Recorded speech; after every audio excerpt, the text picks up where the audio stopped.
Welcome back ناظرین. Break پہ جانے سے پہلے ہم بات کر رہے تھے فرائض، سنت موقدہ و نوافل وغیرہ سے. جی غامدی صاحب آپ کچھ فرما رہے تھے. میں یہ گزارش کر رہا تھا کہ یہ نفل ہیں جن کو رسول اللہ صلی اللہ علیہ وسلم نے اہتمام سے پڑھا، ان کو فقہاء نے سنت موقدہ کہہ دیا. جن کو اہتمام سے نہیں پڑھا، کبھی کبھار پڑھا یا کسی کو پڑھنے کی نصیحت کی، ان کو سنت غیر موقدہ کہہ دیا. ٹھیک. اور یہ جس کو نفل کہا جاتا ہے وہ نہ حضور نے کبھی پڑھے نہ پڑھنے کے لیے کسی کو کہا. ٹھیک ہے. تو یہ ہے اس کی حقیقت. تو نماز کی دو ہی قسمیں ہیں. فرض نماز جو آپ کو ہر حال میں پڑھنی ہے، اس کے بعد نفل نماز. نفل نماز کہتے ہی اس کو ہیں کہ آپ پڑھیں گے تو اجر ملے گا، نہیں پڑھیں گے تو اس پر کوئی مواخذہ نہیں ہوگا. فجر کی 2 سنتیں بھی نفل ہیں. رسالت میں آپ صلی اللہ علیہ وسلم چونکہ اس کو بہت اہتمام سے پڑھتے تھے، یعنی آپ نے سفر میں بھی کبھی وہ 2 رکعتیں نہیں چھوڑیں، تو اس وجہ سے لوگوں نے زیادہ زور دیا کہ یہ نفل ضرور پڑھنے چاہیے، نفل ضرور پڑھنے چاہیے ہیں یہ نفل. لیکن اتنا زور دیا کہ وہ جماعت ہو رہی ہوتی اور ہم پیچھے نماز پڑھ رہے ہوتے. وہ تو خیر کسی حال میں بھی صحیح نہیں ہے. جب فرض نماز کھڑی ہو گئی تو آپ کو ہر چیز چھوڑ کر فرض نماز پڑھنی چاہیے. اس کے بعد آپ کا دل چاہتا ہے آپ نفل پڑھ لیں. آپ نہیں پڑھتے تو کوئی اللہ تعالیٰ کے ہاں اس پر مواخذہ نہیں ہے، کوئی پوچھا نہیں جائے گا. جس نماز پر آپ سے پوچھا جائے گا وہ صرف فرض نماز. ایک اور ٹیلی فون کال لیتے ہیں. جی السلام علیکم. السلام علیکم. جی وعلیکم السلام. زمان ملاخل کوئٹہ سے بول رہا ہوں. جی زمان صاحب. غامدی صاحب آپ کی توجہ اور فکر چاہیے. ابھی مغربی سائنسدانوں نے اور ڈاکٹرز نے ایک مصنوعی مادہ تولید جو ہے وہ ایجاد کیا ہے. ابھی ایک یہ لیٹسٹ نیوز تھی. گزارش یہ ہے کہ کیا یہ خالق کے کاموں میں مداخلت تصور کیا جائے گا، اور دوسری بات یہ اس سے جو افزائش نسل کا وہ پروگرام بنا رہے ہیں اس کی شرعی حیثیت کیا ہوگی، اور اس کو آپ کی فکر، آپ کی نظر اور آپ کی گہری نظر اس کو کس نقطہ نگاہ سے دیکھتی ہے؟ یہ سائنس کی ایجاد ہے یا خالق کے معاملات میں مداخلت جو ہے وہ ہے؟ ٹھیک ہے جی، بہت شکریہ آپ کا.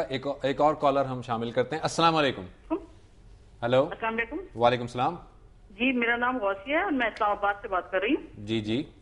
پہلے تو میں یہ کہنا چاہتی ہوں غامدی صاحب کو کہ آج کل کے یہ زمانے میں یہ ہمارے لیے بہت بڑا سرمایہ ہے. اللہ پاک ان کو اپنے زمان میں رکھے.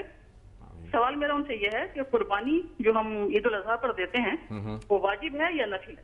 ٹھیک ہے جی، بہت شکریہ آپ کا. اور ایک جی سوال یہ ہے کہ اگر گھر کے کئی افراد کماتے ہوں اور صاحب زکوٰۃ ہوں تو صرف گھر کا سربراہ قربانی دے تو کافی ہے یا ہر فرد کو علیحدہ قربانی کرنی ہوگی؟ ٹھیک ہے، بہت شکریہ آپ کا. غامدی صاحب ہمارے پاس سوالات بہت سارے جمع ہو گئے ہیں، آپ تھوڑا مختصراً اگر جواب دے پائیں. پہلا کویشچن یہ ہے کہ زانی مرد اور زانیہ جو عورت ہے ان کی سزا جو بیان کی ہے قرآن مجید میں، وہ شادی شدہ کے لیے غیر شادی شدہ؟ میری تحقیق تو یہ ہے کہ وہ انتہائی سزا ہے. یعنی جب بھی کسی مجرم کو سزا دینا ہوگی تو یہ دیکھا جائے گا کہ جرم اپنی نوعیت کے لحاظ سے اور مجرم اپنے حالات کے لحاظ سے کسی رعایت کا مستحق تو نہیں ہے. اگر وہ رعایت کا مستحق نہیں ہے تو پھر یہ سزا اس کو دے دی جائے گی. تو یہ ایکسٹریم پنشمنٹ ہے، انتہائی سزا ہے، آخری سزا کہنا چاہیے جو بیان کی گئی ہے. اب زنا کے مجرم کو جب آپ سزا دینے لگتے ہیں تو آپ 10 سوالات پوچھتے ہیں اس سے. یعنی اس کے حالات کا جائزہ لینا ہے نا. اللہ نوجوان ہے، بری صحبت میں تو نہیں بیٹھ گیا، ابھی علم کتنا ہے، فہم کتنا ہے، ماحول کیسا تھا، کن لوگوں میں اٹھتا بیٹھتا رہا ہے، اصلاح کا موقع دینا چاہیے نہیں دینا چاہیے، کم سزا دینی ہے یا زیادہ دینی ہے. ان تمام چیزوں کا لحاظ کیا جاتا ہے. ہمارے ہاں لوگ خیال کرتے ہیں کہ جب ایک سزا بیان کر دی جاتی ہے تو یہ اونلی پنشمنٹ ہوتی ہے. ایسا نہیں ہوتا، وہ انتہائی سزا ہوتی ہے. چنانچہ دیکھیں خود قرآن نے اس کو واضح کر دی ہے. سورہ نساء میں یہ بتا دیا ہے کہ اس زمانے میں جو لونڈیاں غلام تھے ان کی تربیت اچھی نہیں ہوتی تھی، ماحول اچھا نہیں ہوتا تھا. تو یہ کہا کہ یہ جب تک لعنت معاشرے سے ختم نہیں ہو جاتی، ان لونڈی غلاموں میں سے اگر کسی سے اس گناہ کا ارتکاب ہو جاتا ہے تو اس کے حالات دیکھو. اگر تو اس کو تربیت ہی اچھی نہیں ملی ہے تو یہ سزا اس کو نہ دو، اور اگر اس کو تربیت اچھی دی گئی ہے اس کے باوجود بھی اگر اس سے ارتکاب ہو جاتا ہے تو آدھی سزا دو اس کو. تو قرآن مجید نے یہ بتا دیا کہ یہ انتہائی سزا ہے. تو پہلی بات تو یہ سمجھ لینی چاہیے. شادی شدہ غیر شادی شدہ کی تفریق ہمارے فقہا نے کی ہے.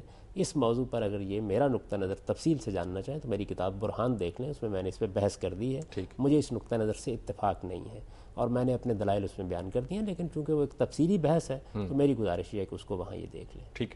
اچھا، دوسرا ان کا کویشچن یہ تھا کہ زانی مرد اور عورت کے لیے مشرک اور مشرکہ سے نکاح کرنے کی بات کی گئی ہے، تو ان کا کویشچن یہ تھا کہ یہ کیا ہماری اسی ریاست سے لیے جائیں گے، کسی اور ریاست سے ہوں گے مشرک اور مشرک؟ نہیں، دیکھیے اس میں یہ بیان کیا گیا ہے کہ جب کسی آدمی کے اوپر زنا کی سزا نافذ کر دی گئی اس کے بعد کسی عفیفہ سے اس کا نکاح نہیں ہو سکتا. یعنی جب ایک شخص اس درجے میں اس جرم میں ماخوذ ہو گیا کہ اس کے خلاف گواہ بھگت گئے یا اس نے اقرار کر لیا اور اس کے بعد اس کو سزا دے دی گئی، اسٹیبلش ہو گئی، عدالت سے اس کو سزا دے دی گئی، تو اس کا مطلب ہے اب متعین ہو گیا کہ وہ ایک زانی مرد ہے یا زانی عورت ہے اور زانیہ عورت ہے۔ اس صورتحال کے بعد قرآن مجید نے سزا کا حصہ بنا دیا اس کو کہ اب کوئی عفیفہ، کوئی پاک دامن عورت اس کے ساتھ نکاح نہیں کرے گی۔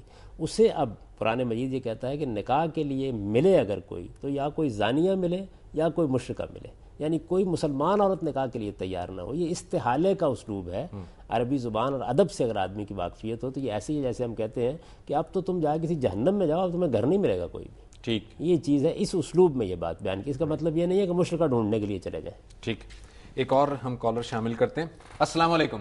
وعلیکم السلام، خانے وال سے افتخار احمد۔ جی افتخار صاحب، میرا سوال ہے، حضرت سعد بن معاذ نے بنی قریظہ کے بارے میں جو فیصلہ دیا تھا، یہ فیصلہ شریعت موسوی یا شریعت اسلامیہ کے مطابق تھا؟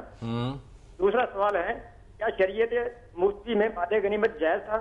تیسرا سوال ہے کہ سورۃ احزاب کی آیت نمبر 50 کیا تیسرا سوال کیا ہے؟ تیسرا سوال ہے کہ سورۃ احزاب کی آیت نمبر 50 میں مال غنیمت کا ذکر ہے، اللہ کا، کیا اس مال غنیمت سے دشمن قوم کے قیدی مرد و خواتین مراد ہیں؟ شکریہ جی، السلام علیکم۔ وعلیکم السلام۔ افتخار صاحب تیسرا نے سوال نہیں واضح ہو سکا، جلدی سوالات پوچھیں 3، اس لیے واضح نہیں ہو سکا۔ لیکن اچھا، ان کا جو تیسرا سوال تھا وہ یہ کہ جلاوطنی کی جب سزا دی جاتی ہے زانی مرد کو یا عورت کو، تو وہ کفالت ان کے افراد کی، اہل خانہ کی کون کرے گا، اور وہ خود اپنی کفالت پھر کیسے کریں گے؟ دیکھیے، سزا دینا نا علاقہ بدر کرنے کی سزا دی جاتی ہے۔ یہ اس زمانے میں دی جاتی تھی جب سرحدوں کے اوپر پاسپورٹ اور ویزے نہیں دیکھے جاتے تھے۔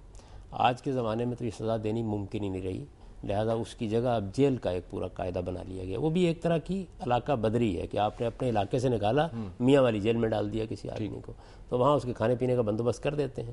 جس زمانے میں یہ علاقہ بدری کی سزا دی جاتی تھی، جلاوطنی کی سزا دی جاتی تھی، اس وقت مطلب یہ ہوتا تھا کہ اپنے اہل و عیال کو لے کے نکلنا ہے تو نکل جائیے، اور جہاں جانا ہے جائیے، اور وہاں جا کر اپنے لیے جو اسباب پیدا کرنے کر لیے، تو سزا دی جاتی تھی۔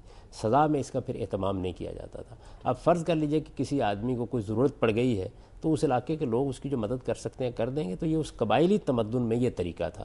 موجودہ زمانے میں اسی کو ڈیولپ کر کے اب ہم نے جیل میں ڈال دینے کا طریقہ اختیار کر لیا ہے، تو علاقہ بدری کی سزا بھی دی جاتی ہے۔ ہمارے ہاں مثال کے طور پر آپ دیکھا ہوگا پچھلے دنوں عمران خان صاحب پر پابندی لگا دی گئی تھی کہ وہ کراچی میں داخل نہیں ہو سکتے، تو یہ کراچی سے گویا علاقہ بدر کر دیا گیا تھا ان کو، تو انہوں نے کھانے پینے کا بندوبست جیسے کیا تھا ویسے ہی ایک آدمی کر لیں گے۔ ہاں، لیکن اگر ان کے اہل و عیال جو ہیں، جو لوگ جس کو اگر ہم علاقہ بدر کریں گے، تو اس کے اہل و عیال کے لیے آج ہے کوئی ہمارا سسٹم؟ ایسا تو کچھ نہیں ہے۔ نہیں، آج کے زمانے میں دیکھیے نا، جیل میں قیدی کو ڈال دیا جاتا ہے تو اس کے لیے بھی کوئی خاص قانون نہیں، بلکہ جو اس میں مقرر کیا گیا کہ اتنے پیسے دیے جائیں گے، اس سے اب ماچس کی 2 ڈبیاں بھی نہیں آتی۔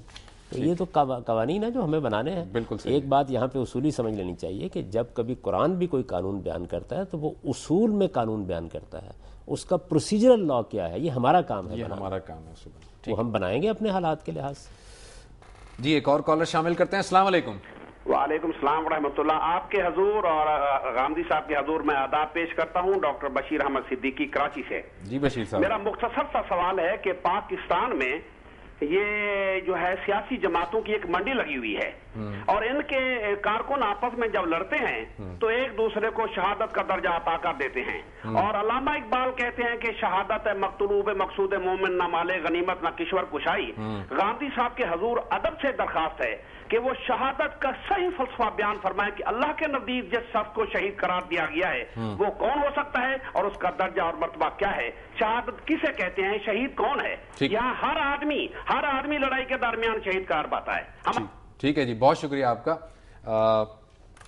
ہمارے پاس بہت سارے سوالات اب جمع ہو گئے ہیں اور ہم چاہیں گے کہ ان کے جواب آج ہی کی نشست میں ہو جائیں۔ مختصراً غامدی صاحب آپ سے درخواست ہے، عمران صاحب کا کویشچن یہ تھا کہ شب برات کی کیا اہمیت ہے۔ انہوں نے کہا کہ اس دن جو ہے وہ تقدیر کے فیصلے ہوتے ہیں، کیا یہ بات درست ہے؟ کوئی اہمیت نہیں ہے، اس کی وجہ یہ ہے اس کے بارے میں 2 روایتیں ہیں، دونوں انتہائی ضعیف روایتیں ہیں، بلکہ بعض محدثین کے نزدیک موضوع روایتیں ہیں۔ تو اس وجہ سے جہاں تک اس رات کا تعلق ہے، اس کے لیے کوئی صحیح سند کے ساتھ بات منقول نہیں ہے۔ جس رات کی فضیلت بیان ہوئی ہے، قرآن میں بھی بیان ہوئی ہے، حدیثوں میں بیان ہوئی ہے، وہ شب قدر ہے، یعنی جو رمضان میں بتایا جاتا ہے کہ آتی ہے۔ تو اس رات کے بارے میں تو قرآن بھی ذکر کرتا ہے، انا انزلناہ فی لیلۃ القدر، اور بیان کرتا ہے کہ خیر من الف شہر ہے، اور حدیثوں میں بھی اس کا بہت ذکر آیا ہے۔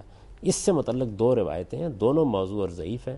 ابھی ہم اس پر گفتگو کر چکے ہیں، اگر رسالت مآب صلی اللہ علیہ وسلم کی نسبت سے کوئی بات بیان کرتے وقت آخری درجے کی احتیاط کرنی چاہیے۔ تو اس وجہ سے میں تو اس معاملے میں یہی رائے رکھتا ہوں کہ جب کوئی صحیح روایت نہیں ہے تو پھر اس روایت کی بھی کوئی اہمیت نہیں۔